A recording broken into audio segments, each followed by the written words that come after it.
Okay, thank you all for attending this webinar. I appreciate you folks all showing up and giving me some of your time. My name is Patrick Hope, and I'm a product marketing specialist here at Xcitex. And I'm going to do a webinar today on demystifying 3D calibration. And I'm hoping that this webinar, we're planning on running it about 25 to 30 minutes. I'll leave some time for questions at the end. This is a topic that often derives a lot of application-specific questions. So if you have any general questions, please type them in the chat. If you end up having any specific questions about your specific application, it's probably better if you reach out to us individually, and we'll deal with it on an instance by instance basis. It's just a little bit more convenient that way because of the specific nature of all the aspects of the 3D calibration. So 3D motion analysis consists of several different steps in here. You know, you have to sync cameras together, you have to calibrate space, you have to track each of those individual cameras in 2D, and then you combine those 2D data sets that you get using the calibrated space information to bring a communal XYZ value, and then you output your results. That's a general workflow of any 3D motion analysis process. This webinar specifically is going to focus on the calibrate the space portion of this. We're really not going to deal with the entire aspect of it. We're not going to deal with the tracking and the combining data, but in order to get to this sense of where we calibrate the space and how we do it, we are going to speak about the cameras themselves a little bit. And it's important to understand some of the basics for how 3D motion analysis works. And the general gist of it is that it's a stereoscopic tracking. And just like our eyes track an object in both individually, they're able to combine the information from the two eyes, just like we combine information from two cameras together to pinpoint an object in 3D space. And so just like you can reach out in front of you and grab an object that's in front of you, the idea is that we are training these cameras to be able to recognize an object in front of them and understand where in a localized relative 3D space that object is. So if we talk about cameras, and we're going to do that for a little bit here, there are important aspects of the cameras that affect the calibration, and obviously they're one of the most important parts of any sort of 3D calibration. So to do 3D, typically you need 2 or more cameras. There are a few exceptions, but we're not really going to go into them in depth here, where you could do it with 1 camera and a mirror. You know, you need there are multiple ways to sync these cameras. It's important that the cameras are in sync when you're doing this 3D recording. And that's just so that the right-hand camera and the left-hand camera, if you will, they both understand that they're framing at the same time. And so when one camera is pinpointing a location and informing the software where it sees that location in 2D, in its relative 2D space, the software needs to understand that the other camera, when it's giving the data, that event is happening at the same time. It depends upon the speeds of the object, but certainly if you're viewing a very fast object, if your cameras aren't synced or aren't synced exactly, the object could have moved in between the interframing period between the 2 cameras, and that's going to lead to a lot of confusion and distortion in your results. There are typically 2 general ways to sync the cameras. You can do it with a sync pulse. This is the overall way that typically high-speed cameras will do it, where you connect the cameras together with some sort of a cord, and they communicate to each other via sync pulses. And that's how the cameras are able to get together. But lately, we're seeing more people using visual in-camera sync, which is what we're going to call it, where there's an outside object that's set inside the frame of the two cameras, and this is typical with prosumer cameras like GoPros and whatnot. So someone will set up a flashing strobing object inside the field of view of the two cameras, and they will use that strobe as a way to sync the video within our software. There is interframing differences between this and where a sync pulse is a very exact way to sync up the camera, whereas using a visual in-camera sync, you're still getting error because there are differences in the interframing differences.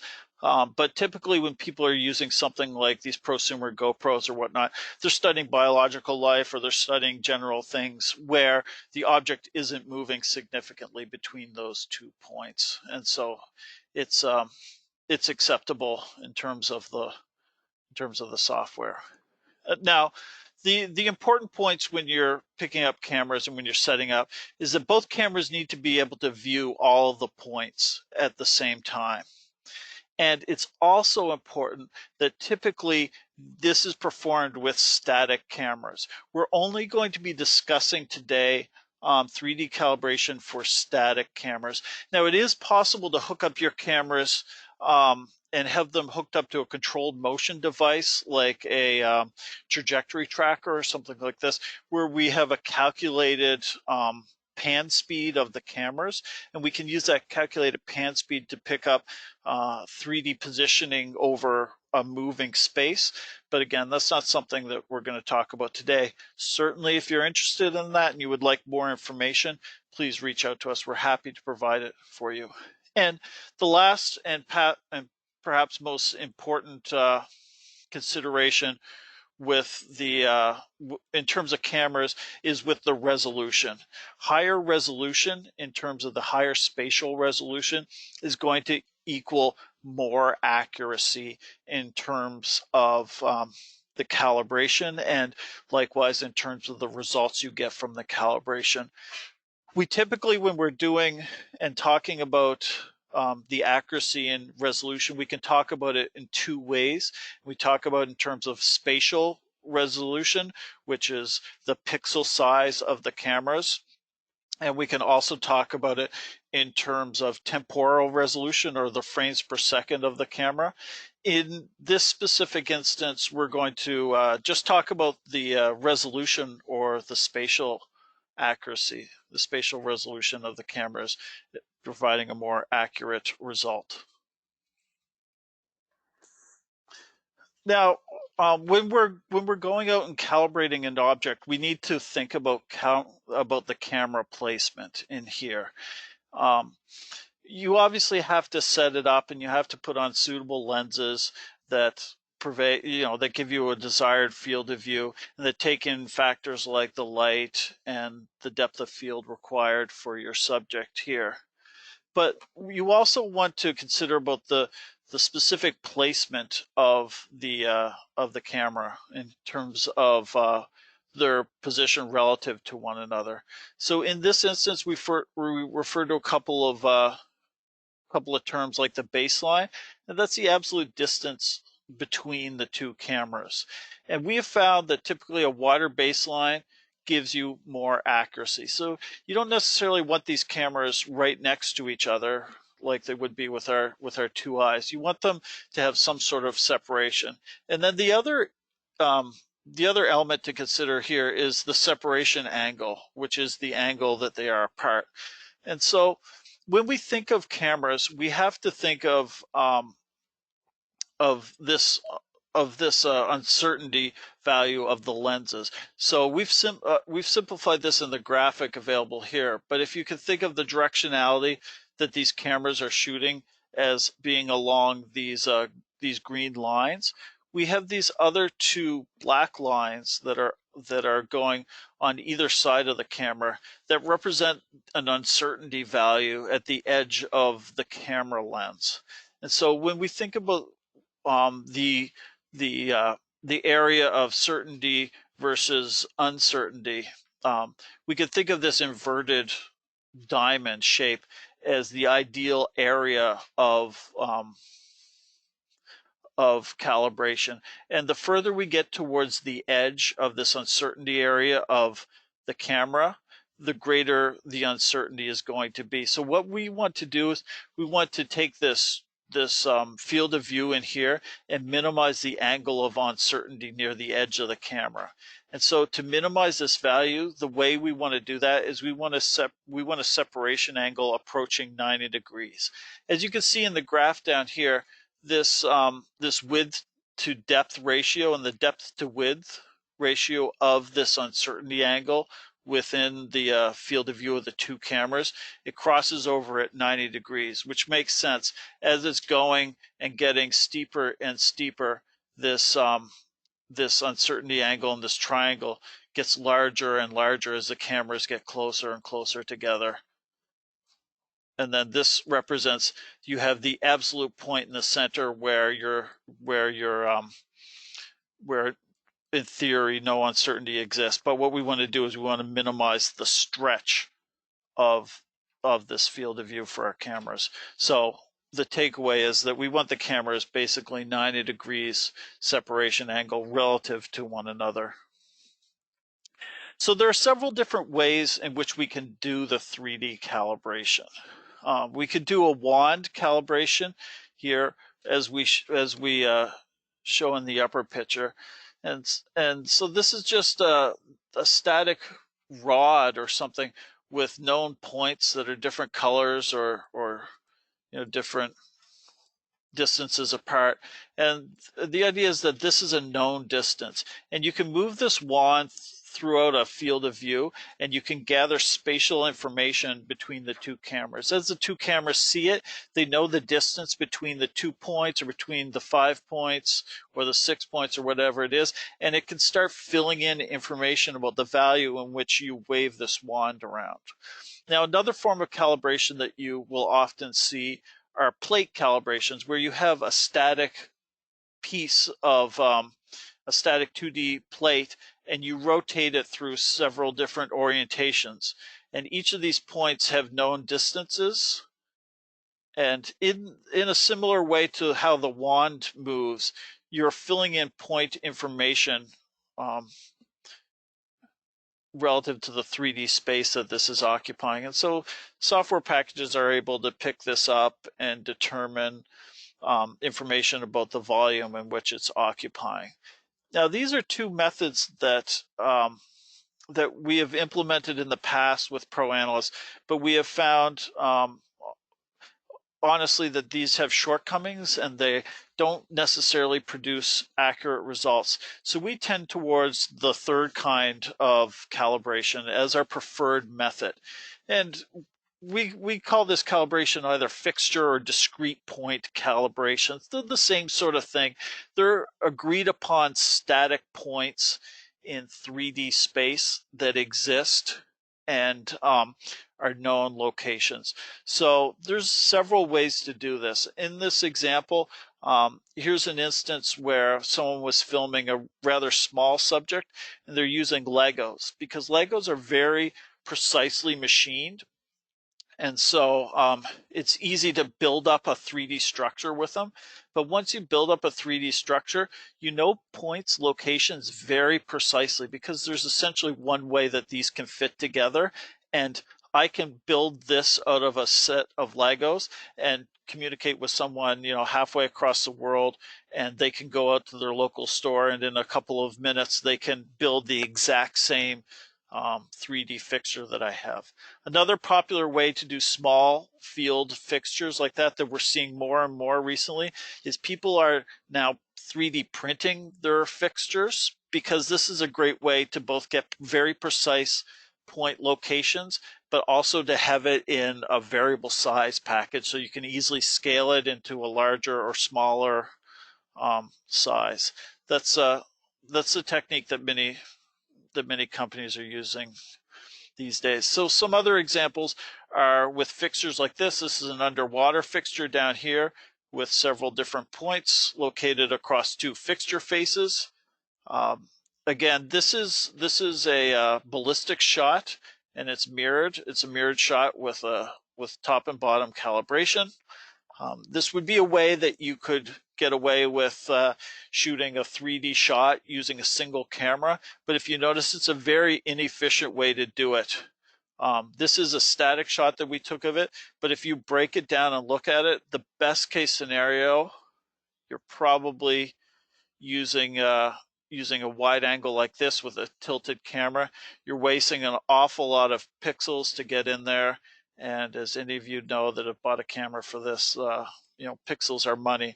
So in an instance like this, you're buying an expensive high-resolution camera to basically split up the screen, and it's better to get two cameras to do this because your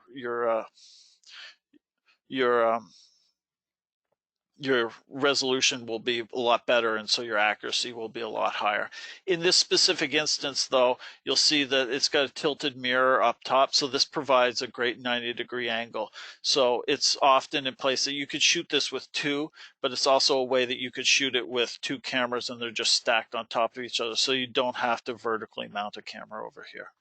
And then this is another instance where we're trying to calibrate a very large volume. This was done inside a very large enclosed space, and a scaffolding structure was built for it. And you can see several points are located up in here, and these points are very precisely measured.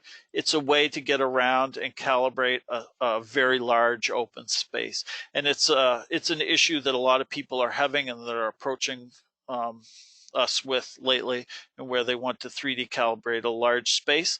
And in the end, most of the solutions tend to involve some sort of a scaffolding system, either built specifically like this, or I see people using PVC pipes quite regularly because they fit together quite easily.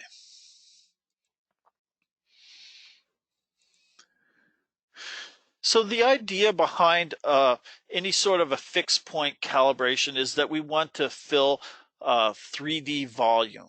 So here I've got a 3D shape, which is a cube.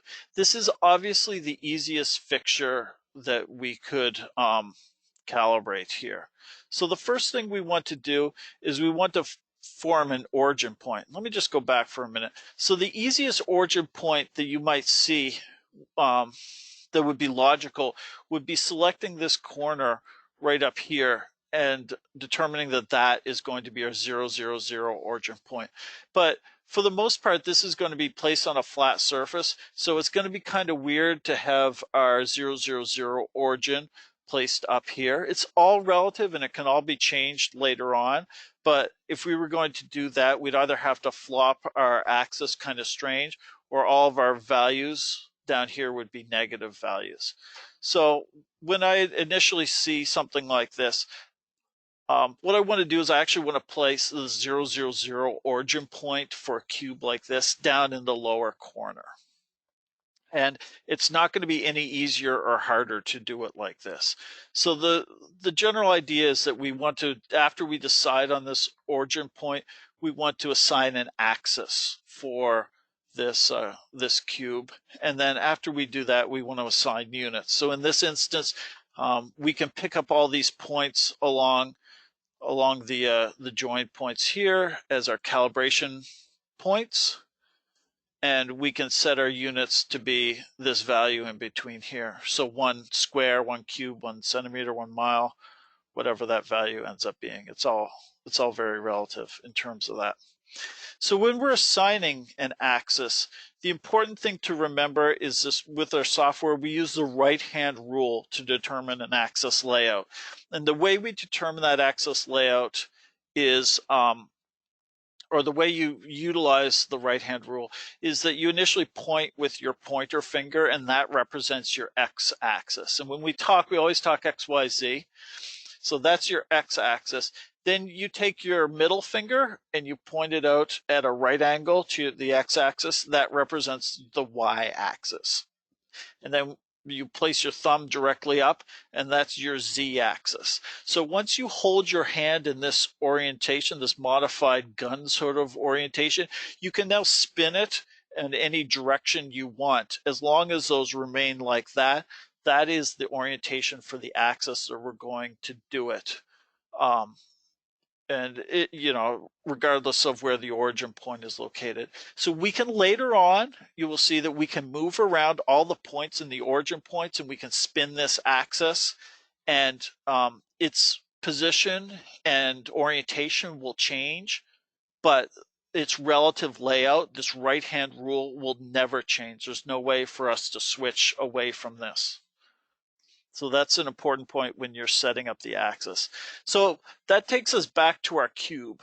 So if we do have our origin point down in the bottom corner that we can't see, what we end up doing is we end up assigning point locations like this. So this point represents 0, 0, 3. X, Y, Z, that means X and Y values are 0 and our Z value is 3. And we go through like this and assign each of these points a value. The minimum number of points you need in theory for a 3D calibration is 6 points in space. So we could get away with 1, 2, 3, 4, 5, and 6. So we could do this calibration based on those points there. You need 6 points, and they need to be off axis to one another, just like those. So I cannot pick 1, 2, 3, 4, 5, 6 points and do my calibration for that, because that exists all along the X and Y axis. It doesn't give me any Z height value. And likewise, I want to spread out those points as much as possible. So in theory, I could go 1, 2, 3, 4, and just put 1 up in my Z axis. But we don't really want that. We want a good dispersion via the X, Y, and Z axis so that no one point is determining the location for an entire axis, if at all possible. If that is the case, then you better have a really precise point. So the other thing to keep in mind when you're coming up with a calibration like this is the more points you have, the more forgiving your calibration is going to be. In a minute here, I'm going to calibrate these 2 cubes just really quickly, and I'll show you and give you a sense of some of the accuracy things. But if we get several points accurate and inaccurate, the software is able to adjust for inaccurate points and sort of average out the values so that in the end, the overall inaccuracy of the calibration will be minimized. So if I can right now, I'm going to take a moment and open up ProAnalyst. So this is our 3D manager, and I already have my Rubik's Cube loaded up in there. Now, I showed you earlier a picture of the calibration file. This calibration file looks just like this, and it gives us these calibration values. It tells us the units that we're going to be used, and I selected centimeters in here. These aren't actually 1 centimeter apart, but this is going to be a relative calibration.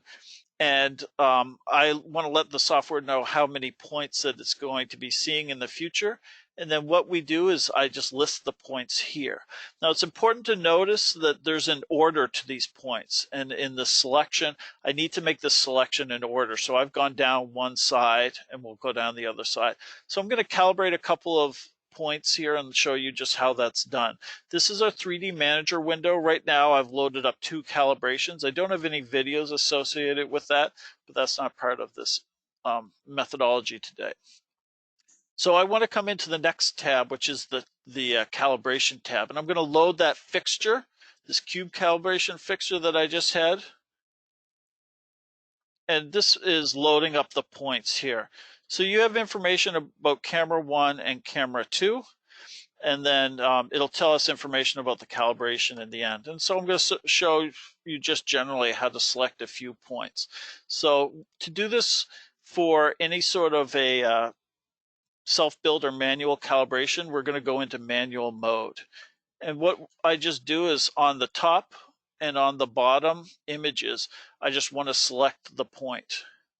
And this is where the precision of the point comes into consideration. So it exists as an absolute location, but when we start zooming in, the exact location of any object within a video becomes, or any sort of still object becomes somewhat questionable. So the degree to which I move this around is going to determine how accurate my calibration is going to be. And you can only get as accurate as the resolution of the camera. So this is one of the reasons why a lower resolution camera is going to inevitably provide lower resolution calibration shots and whatnot. So I think that's pretty good in here. So what I'm going to do is I'm going to assign that as my first point 1. So yeah, I'm just going to update the point. And what it's done now is it's given XY values for both camera 1 and camera 2. So then I'm going to come through and I'll come out and I'll just quickly sort of update some points. So there's number 2. Here's 3. Here's 4. I've got kind of a tight angle over here. So the other thing we're going to talk about is some of these tight angles are not ideal, because on a really tight angle like this, I have less horizontal resolution in the shot because it's so narrow here. And so my ability to pick the exact point is somewhat compromised.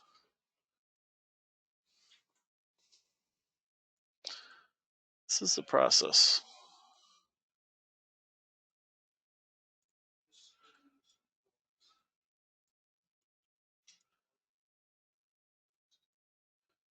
Again, I could just use my scroll wheel to change my position.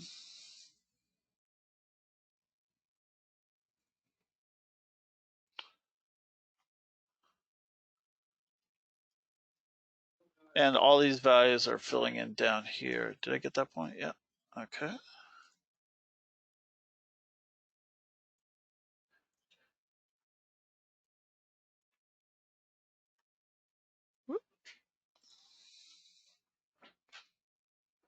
So this is filling in point locations. I can also toggle numbers on and off if I'd like. So I'm on point 17 just to make sure that I'm not incorrectly getting these points.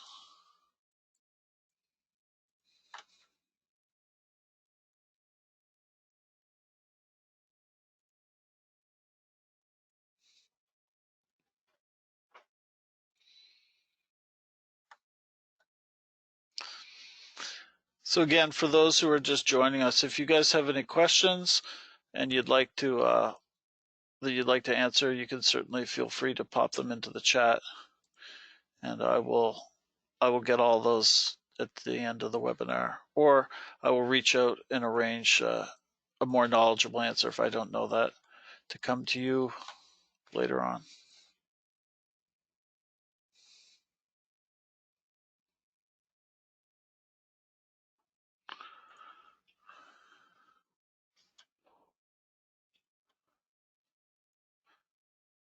So these central points here are all quite easy to access. And then, so now we're on 0, 0, 3, 2. So that's 0. That's down at the bottom here. X, Y, Z. So that's got to be this one. Is that right? E2. No, that can't be right. So 29 is X is 0. So that exists in there. 3, 2. That has to be here.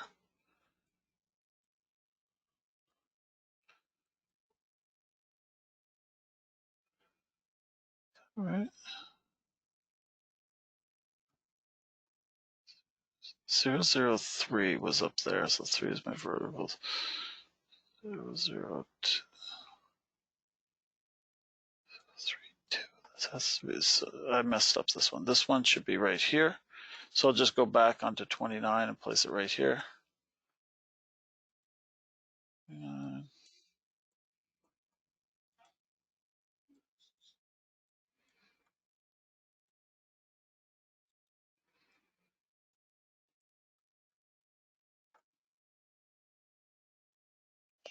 And this is the way that we calibrate the points coming through here.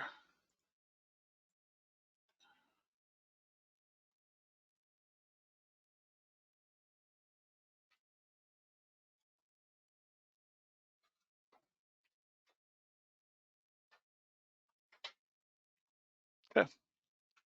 So then we've located all the points on top of the thing, and then we just click calibrate, and it'll give us information about this calibration. So I haven't done anything. It looks like I calibrated it properly. So this is information that ProAnalyst is giving me about the calibration that we just gave. My maximum error is pretty bad, and that's probably due to imprecise point locations. But my minimum error is pretty acceptable, and the mean error seems sort of okay.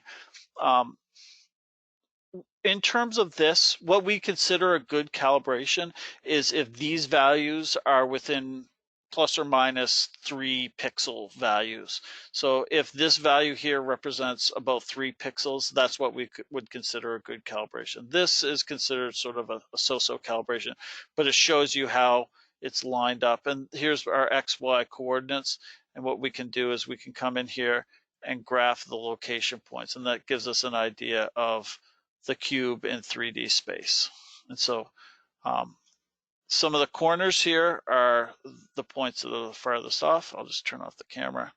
And this shows you sort of the distance between the points, and it gives you a 3D layout of those locations, but it also shows you the points of issue. So I've got issues with, I didn't select this point number 1 very well, and I likewise point 35 looks like it's quite a bit off over here. So this is where my error is occurring. So I can go back in and refine it based on this value if I'd like to. And I can view the calibration. So this is the information that we went through all that work to obtain. And this is just camera location, rotation, and translation issues for each of the camera. And this is how the software processes this information, how it forms information about where point locations are in 3D. And that's by understanding where the cameras are relative to each other and their relationship to one another. So let me pick up there.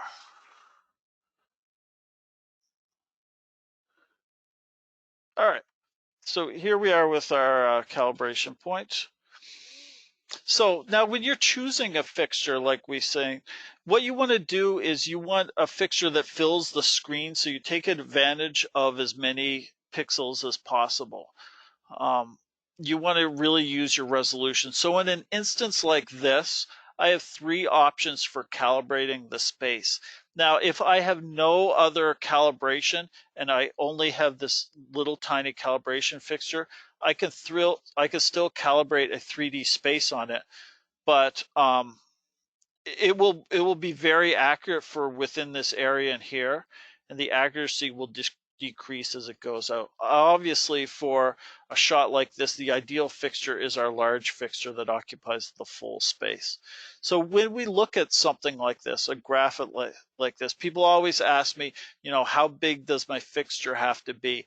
And I always say as big as possible. And then they ask the question of, okay, if I'm using this fixture, how inaccurate is something that is just outside of this fixture here, or here, or here, or if it's up over here.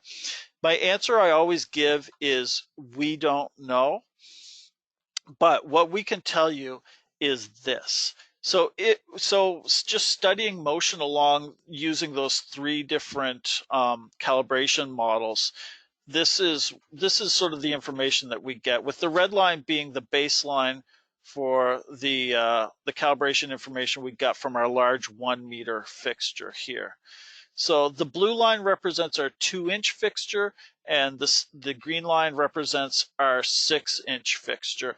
And this axis here just shows the percentage of difference between the values here, or sort of the deviation of the values. And so what we see in this instant is peaks are exponentially exacerbated based on the relative size of the fixture, or how far outside of the calibrated region they are. So for instance, a point that is just slightly outside on the 12-inch fixture of the meter long calibration, if we jump to a 6-inch fixture, that issue is going to be exponentially larger in terms of that. And so beyond that, it's really difficult for us to give you specifics. So when you're choosing a fixture, as we discussed earlier, the ideal camera placement is at 90 degrees because that reduces the amount of the effective distortion at the ends of the lenses. So we want to place our cameras more or less like this, ideally. But now the problem is the easiest fixture to create, like that Rubik's Cube I had, is a cube because it's the easiest way to determine the point locations. But the problem with the cube is when you're viewing a cube and you have two cameras at a 90-degree position, there's no way that those cameras can agree and see spaces within 3 axes appropriately. So if we're just looking at a top-down view in here, this camera is seeing this face and this face properly, and so it can get 3D information value off those, and this camera is seeing this face and this face properly, and it can get 3D values off of those. But these two cameras are only sharing this single face in here, so they can't be calibrated like that. What has to happen, and what happened in terms of the shot I did with the Rubik's Cube, is our separation angle has to be decreased greatly if we're doing this on a cube. So that's a factor to consider when you're dealing with and thinking about the accuracy as in the calibration. So the best way to deal with that is offsetting the faces. And if you're thinking about this 90-degree ideal position, we want to offset the faces so that both of the cameras have a nice view of the calibration fixture relative to each other. So if we offset the faces by 15 degrees each, and open up our cube, if you will, this is the best way to provide and allow the cameras to see the best view of that calibration fixture. When I was doing the cube, I tried to separate my cameras as far as possible, but as we saw on one of the edges, you're always looking at a very narrow field of view and you're trying to pick a location amongst a few pixels. That'll lead to greater error. With this what we call an open book design, because it mirrors an open book here, we have an open face so we can pick up pixel point locations much more accurately and see them from the ideal 90-degree location. Again, if you can't separate them if you can't separate the cameras anyways by 90 degrees, then maybe just calibrating off a cube is fine as well. So then what we recommend here, and you saw images of this earlier here, is this open face design. And we provide all the information for you to create your own, but we also offer a prefabricated fixture that has the ideal proportions set up just like this. You get a fixture file that's already calibrated and whatnot. And one of the benefits of this is that ProAnalyst is designed to recognize these fixtures and to automatically bring them into the software for calibration. If you notice, they have these numbered points along the outside. What you do in ProAnalyst, instead of picking all those locations, and certainly instead of picking all these points, we draw a box around this fixture going from point to point. But not like that. Like this. Going from point to point. And then we tell the software this is the setup for the fixture, and it throws a harsh threshold on these and it finds all these points. And what it does is it looks at each of these individual points as a blob and does a center fit on the blob, so it automatically finds the center location for all these points, which is the calculated point value that you get in the fixture file. So it is what we would consider the most accurate way to calibrate a shot, but it's certainly not the only way to do it. Let me see. I've got a question here in the chat I'm just going to go through. Can you create a calibration point table in the same way? This appears to be modifying existing points. You're probably referring to when I was going back through and let me just close out of this. You're probably referring to when I was going back and modifying this right here for the table. I'm modifying existing points. Yes, that's right. So the existing points that are in here that I'm modifying are based on this fixture file. So when I loaded up the fixture file, I brought in these point locations. Okay. And so I came in here and I gave all these points X, Y, Z values. So if I wanted to, after the fact, I could build this inside ProAnalyst. It's just usually a little bit more tricky to do. And I can load it up by adding points down here, and I can set their values and set their locations and whatnot. And I can add a whole bunch of different points. And likewise, I can come back here and I can delete a point if I'd like to, and I can rearrange and sort the points within the software itself. Honestly, I just find it's easier to go through, and what I'll typically do is I will create an image like this where I agree upon, let me get into that, where I agree upon the point locations ahead of time, and then I manually enter it in afterwards. But yes, you can create a table and modify it afterwards like that. So the last thing I want to do is I just want to close this off here, and I'm not going to save that, but that should give you some idea how we calibrate that. I just want to bring in a typical calibration method and show it using the fixture files that we generated. And this is actually the exact same shot that I just showed you earlier, and just show the process. In this instance, we have these two calibration fixture shots, and all the points, the point locations are exactly determined in here. So to determine them, like I said, I drew these lines around here. 1, 2, 3, 4, 5, 6. 1, 2, 3, 4, 5, 6. And we can find the top and the bottom region in this area. And when we calibrate this space and look at the calibration precision of this versus the other one, we're getting way more precise data from it. Not to mention the fact that, you know, I didn't have to go in and enter the exact points, but just because it's built up a lot more precisely. So in this instance, our max error is 0.9827. So this is what we would consider a proper, quote unquote, proper calibration, and closer to what we would look at. So when we go and we graph these points, this is what we get here.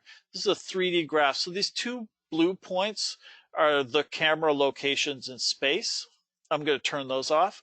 So we just see the calibration. And then this, just like the other one, this is giving us a good idea of how exact our calibration is. And in this instance, off this fixture, it is really close. It is so close that you can see that this lower part of the fixture is probably slightly bowed out this way. And likewise, this part here is probably slightly bowed out in space, because from one of the cameras, our camera number 1, our red camera, is seeing this location slightly closer and this location slightly closer.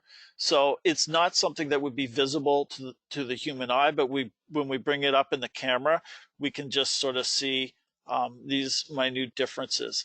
And something like this would be considered what we would consider an excellent calibration. Let me do that. And so then in the end, like I said, I'm not going to really talk about this because this could do a whole other topic here. We can also, now that we've got a calibrated space, we can use what we call the reference frame or world reference frame to do a rotation on our axis. So we can rotate and we can translate the axis to move it around. We're still keeping that right-hand rule, but we're spinning the axis through space, and we can translate it so that our calibration space doesn't necessarily have to relate to the initial values that we have.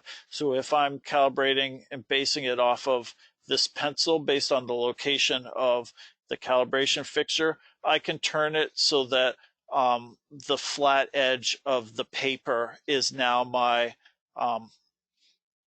represents now an XY coordinate, if that makes sense. So I can either do a Euler translation, an XY thing, or a 2-point-Z translation if I'm doing some sort of ballistic measurement. And again, that could be a whole topic in itself. So that is, let me just come back here. Let me do a summary. That is pretty much the whole process in a quick summary here. You know, today we talked a lot about the camera setup that we need and the types of calibration that we can do. And in the end, I hope I gave you a good sense of, you know, if you were going to build your own, how you would go about building your own, but also the benefits perhaps of being a prefabricated space.